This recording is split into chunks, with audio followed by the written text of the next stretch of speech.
पहाड़ी इलाकों से लेकर मैदान तक बारिश ने बढ़ाई ठंडक। ऊंचाई वाले इलाकों में बर्फबारी का येलो अलर्ट। केदारनाथ धाम में भी बर्फबारी ने बढ़ाई तीर्थ यात्रियों की परेशानी।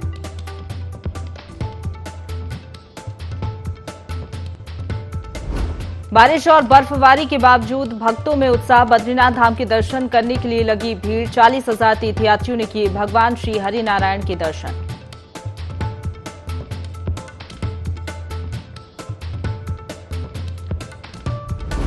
हरिद्वार की गंगा आरती में शामिल हुई कंगना रनौत। लोकसभा चुनाव को लेकर कहा, जो 2019 में हुआ वही 2024 में होगा।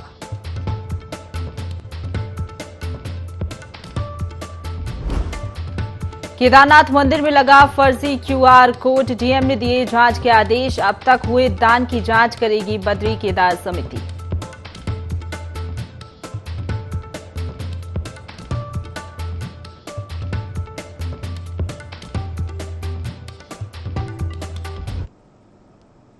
नमस्कार, देवभूमि लाइव देख रहे हैं आप। आपके साथ मैं हूं प्रशंसा। बुलेटिन की शुरुआत करेंगे खबरों से, जहां मुख्यमंत्री पुष्कर सिंह धामी का दिल्ली दौरा है। पीएम मोदी से मुलाकात कर सकते हैं। 4 धाम का प्रसाद भेंट कर सकते हैं। केंद्रीय मंत्री ज्योतिरादित्य सिंधिया से भी मुलाकात करेंगे। सिविल एविएशन के प्रोजेक्ट को लेकर चर्चा होगी। मुख्यमंत्री पुष्कर सिंह धामी का दिल्ली दौरा है। पीएम मोदी से मुलाकात वो कर सकते हैं। 4 धाम का प्रसाद भेंट प्रधानमंत्री नरेंद्र मोदी को कर सकते हैं। साथ ही आपको बता दें, केंद्रीय मंत्री ज्योतिरादित्य सिंधिया से मुलाकात करेंगे। सिविल एविएशन के प्रोजेक्ट को लेकर चर्चा होगी।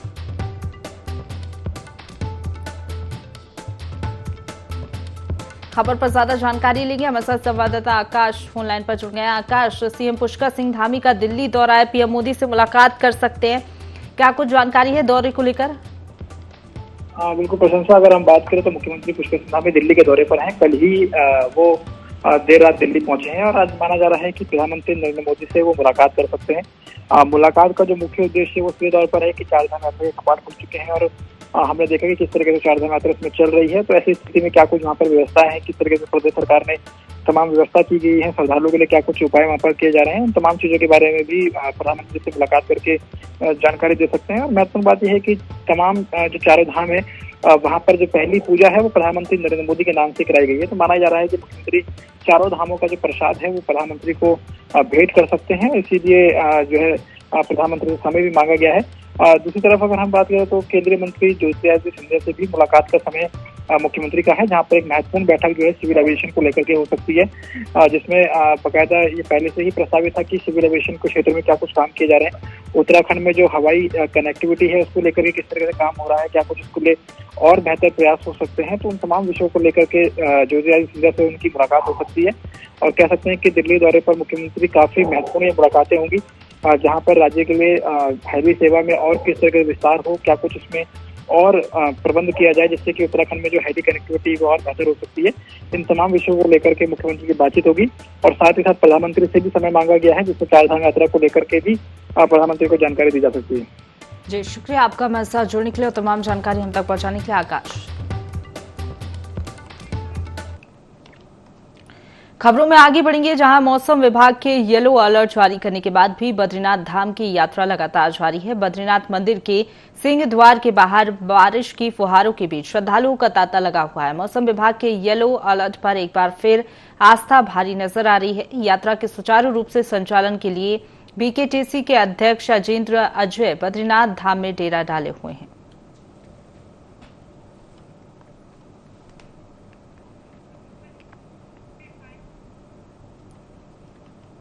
रुक करेंगे अगली खबर का, जहां उत्तरकाशी में कांग्रेस पार्टी ने प्रेस वार्ता करते हुए बताया कि कांग्रेस पार्टी ने 8 अप्रैल 2023 को आज की चिट्ठी कार्यक्रम की शुरुआत की थी। बता दें कि पहली चिट्ठी देश के प्रधानमंत्री को लिखी गई।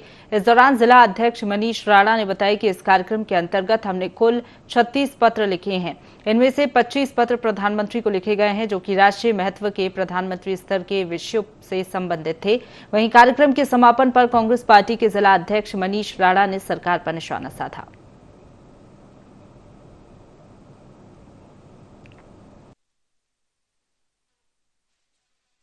8 अप्रैल से उत्तराखंड में आज की चिट्ठी नाम कार्यक्रम में प्रारंभ किया था, जिसके माध्यम से प्रत्येक जिले से हम सभी लोग स्थानीय लोगों के साथ मिलकर प्रधानमंत्री जी को और मुख्यमंत्री जी को चिट्ठियां भेजते थे कि उन पर हमें कोई ना कोई आश्वासन या जवाब मिलेगा। और हम 36 चिट्ठियां अभी तक में भेज चुके हैं और उन 36 चिट्ठियों में अभी तक कोई भी जवाब नहीं आया है, शून्य जवाब आया है।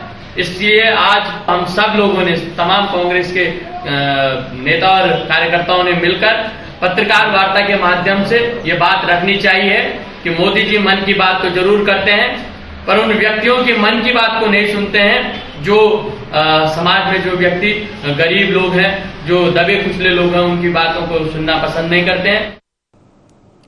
उत्तराखंड के पहाड़ी जिलों में फिर मौसम का मिजाज बदला है। मौसम विभाग का बारिश और बर्फबारी को लेकर अलर्ट सही साबित हुआ है। चमोली जिले के हिमालयी क्षेत्रों में बर्फबारी शुरू हो गई है। हेमकुंड साहिब, चिनाब घाटी, पांगर, चुली टॉप में बर्फबारी हो रही है। बावजूद इसके बद्रीनाथ धाम में अब तक करीब 40,000 श्रद्धालुओं ने बद्री विशाल के दर्शन कर लिए हैं। वहीं जोशीमठ सहित सीमांत नीति बाड़ा घाटी में बारिश का दौर जारी है, जिससे क्षेत्र में ठंडक लौट आई है।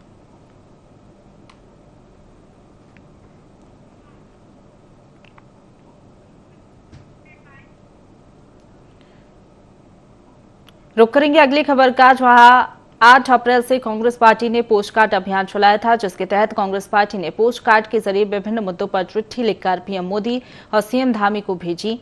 इसी के साथ अभियान का समापन करते हुए कांग्रेस जिला अध्यक्ष पूरन सिंह कठायत ने बताया कि कांग्रेस पार्टी के प्रदेश अध्यक्ष करण सिंह मेहरा के दिशा निर्देश पर पीएम और सीएम की नींद खोलने के लिए कांग्रेस पार्टी ने 8 अप्रैल को इस अभियान का शुभारंभ किया था और इस अभियान से भाजपा हतोत्साहित हो गई है। भाजपा की कथनी और करनी में बहुत अंतर है।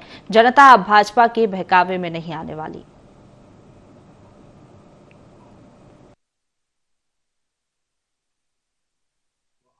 8 अप्रैल से हमारे चिट्ठी का कार्यक्रम प्रारंभ हुआ और ये 30 तारीख को, आज से 30 अप्रैल को उसका समापन दिवस है।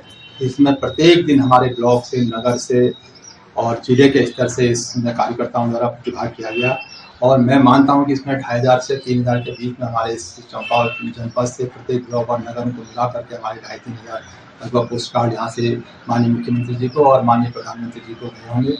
और इसी परिप्रेक्ष्य में सारे जितने बिंदु हैं हमारे, मतलब प्रथम जो 8 तारीख को हमने चिट्ठी लिखी थी उस में जो है इस लोकतंत्र को, इस देश के लोकतंत्र को बचाने के लिए मुद्दे से स्टार्ट किया गया और सारे लगभग ये मान के चले कि सेना से लेके अडानी समूह से लेके अंकिता भंडारी हत्याकांड से लेके पुलवामा आतंकी हमले से लेके जो है नोटबंदी, ये सारे विषयों को जो है छुआ है। और इसी परिप्रेक्ष्य में जो 1-2 बिंदु बहुत मुख्य थे वो छोड़ गए थे, इसलिए आज हमने माननीय मुख्यमंत्री जी को और माननीय प्रधानमंत्री जी को 5 पत्र लिखे। टिहरी के प्रतापनगर में लंबगांव गुलदार ने दिनदहाड़े एक महिला पर जानलेवा हमला कर दिया। महिला को प्राथमिक उपचार के लिए अस्पताल में भर्ती कराया गया है, जहां उसकी तबीयत बिगड़ने पर उसे एम्स ऋषिकेश के लिए रेफर कर दिया गया, जहां महिला की मौत हो गई। बौसाड़ी सहित कई गांवों में गुलदार का दहशत बना हुआ है। लोगों का कहना है कि वन विभाग जल्द आदमखोर गुलदार को पकड़े, नहीं तो उग्र आंदोलन करने को मजबूर हो जाएंगे। साथ ही कहा कि गुलदार के दहशत की वजह से रोज के काम प्रभावित हो रहे हैं।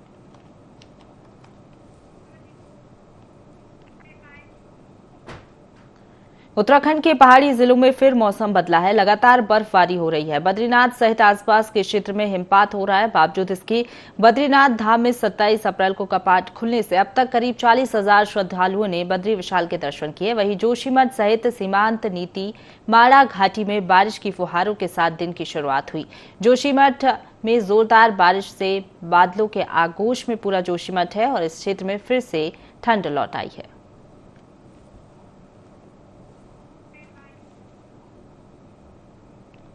कांग्रेस ने 8 अप्रैल से 30 अप्रैल तक प्रदेश में पोस्ट कार्ड अभियान चलाया, जिसको लेकर कांग्रेस जिला अध्यक्ष विनोद डबराल ने प्रेस कॉन्फ्रेंस की और कहा कि अभियान के जरिए कई समस्याओं का निराकरण किया गया है। इस दौरान उन्होंने अंकिता हत्याकांड के दोषियों को सजा दिलाने, पहाड़ों में हो रहे बाघों के हमले समेत कई मुद्दों पर सरकार पर निशाना साधा।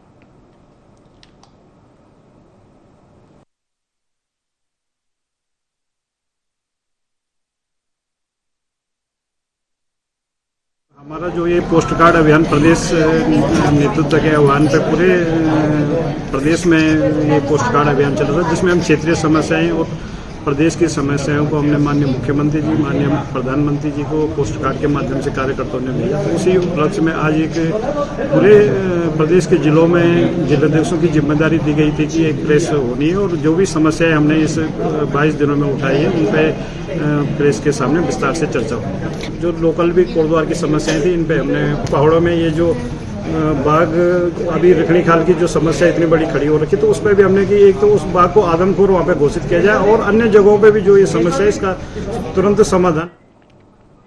बद्रीनाथ राष्ट्रीय राजमार्ग पर पिनौला के पास पहाड़ी से भारी बोझोर आने के कारण मार्ग अवरुद्ध हो गया था, जिसे खोलने का काम किया जा रहा है। जल्दी मार्ग को सुचारू कर दिया जाएगा।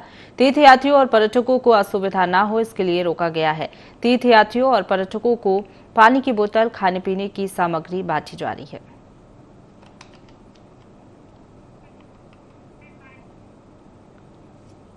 जोशीमठ में राष्ट्रीय राजमार्ग फिर से सुचारू हो गया है। बता दें कि पिनोला टैया पुल के पास के हाईवे पर बोल्जर गिर गए, जिससे आवागमन पूरी तरह से बाधित हो गया था। बोल्जर को घंटों की मशक्कत के बाद मशीनों से हटाया गया। यातायात बाधित होने के कारण बड़ी संख्या में श्रद्धालु जाम में फंसे रहे। जाम में फंसे श्रद्धालु को प्रशासन ने बिस्कुट और पानी पिलाया। यातायात दुरुस्त होने के बाद यात्रियों को एक एक करके छोड़ा गया।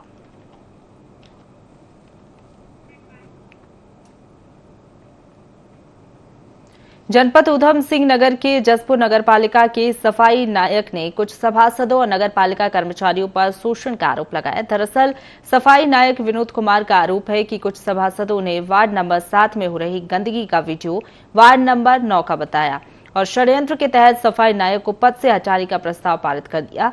सफाई नायक विनीत वार्ड 9, 5, 4 और 8 में सफाई करता है। वहीं वार्ड के लोगों ने विनोद कुमार का समर्थन किया और उसे पद से हटाने पर नगरपालिका में धरना देने की बात कही।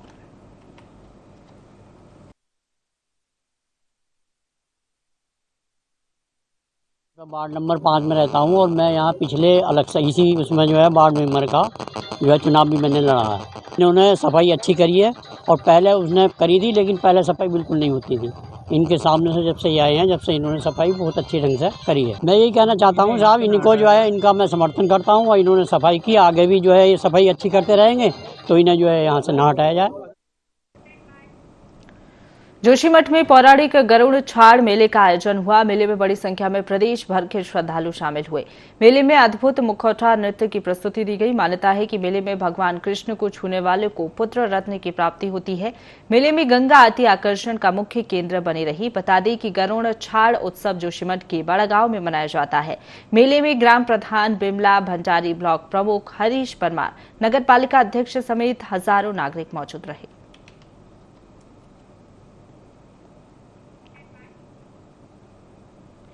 चमोली के हाईकोर्ट में खुशी की लहर दौड़ पड़ी है। दरअसल अधिवक्ता पंकज पुरोहित को नैनीताल हाईकोर्ट में न्यायमूर्ति बनाया गया है। इस दौरान बार एसोसिएशन गोपेश्वर की बैठक में खुशी का इजहार करते हुए कहा गया कि हमारे लिए गौरव की बात है कि हमारे शहर से हाईकोर्ट में 3 अधिवक्ताओं को न्यायमूर्ति बनने का अवसर मिला है, जबकि 2 अधिवक्ता रविन्द्र मैठारी और पंकज पुरोहित चमोली जिला एसोसिएशन गोपेश्वर के पूर्व सदस्य भी रह चुके हैं।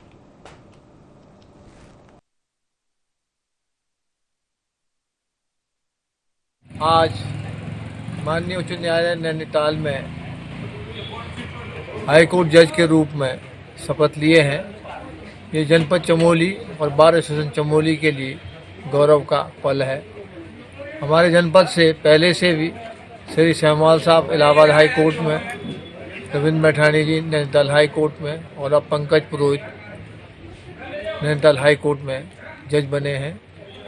पूरी जनपद चमोली की जनता और बार एसोसिएशन चमोली अपने आप को गौरवान्वित महसूस कर रही है। पंकज पुरोहित जी हमारे सहपाठी रहे हैं और आज वो हाई कोर्ट में जज बने हैं। ये हमारे लिए बहुत खुशी की बात है और हमें आशा है कि वो जनता को अच्छा न्याय प्रदान करेंगे। पंकज पुरोहित माननीय उच्च न्यायालय में न्यायाधीश नियुक्त हुए हैं। हमारी बार एसोसिएशन को अत्यंत खुशी है कि हमारे बीच के ये वकील जो यहाँ पर प्रैक्टिस करते थे और आज माननीय उच्च न्यायालय में न्यायाधीश बने हैं, हम लोगों को बहुत खुशी हुई। इससे पहले भी इस बार एसोसिएशन से श्री रविन्द्र मैठानी भी माननीय उच्च न्यायालय में अभी भी न्यायाधीश हैं। हम लोगों को अत्यंत खुशी है कि इस बार एसोसिएशन से ऐसे वो अधिवक्ता जो अत्यंत विद्वान हैं और माननीय उच्च न्यायालय में न्यायाधीश बने हैं और हमको ये भी है कि हमको ये प्रेरणा मिलती है कि जो हमारे लोग हैं वो इस तरह मेहनत करके आगे बढ़े। इसी के साथ बुलेटिन में फिलहाल इतना ही। खबरों का सिलसिला लगातार जारी है, आप बने रहिए हमारे साथ।